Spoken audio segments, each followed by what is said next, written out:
Well, three suspected Palestinian militants were shot dead during an Israeli raid in the occupied West Bank. This just hours before the U.S. Secretary of Defense Lloyd Austin arrived in Israel. Meanwhile, a planned mass rally by protesters against the Israeli government's controversial legal reforms forced an 11th-hour change of venue for Austin's talks with Israeli leaders.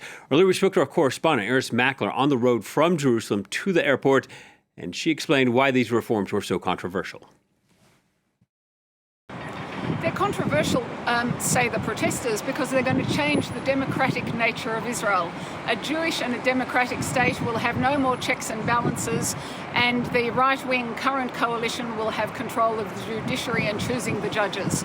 And we've seen protests not just from these ordinary people who turn out in their tens of thousands, sometimes hundreds of thousands, to protest every week.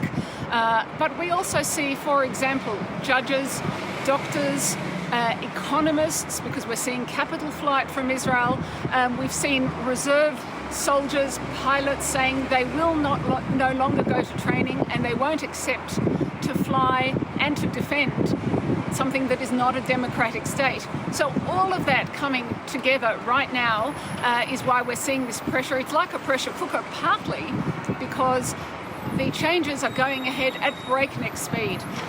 The coalition government led by Benjamin Netanyahu says they're going to enact them by the end of this month. Yeah, and adding more pressure to this scenario, these reforms coming from the most right-wing government in Israeli history, coinciding with mounting violence in East Jerusalem and the occupied West Bank.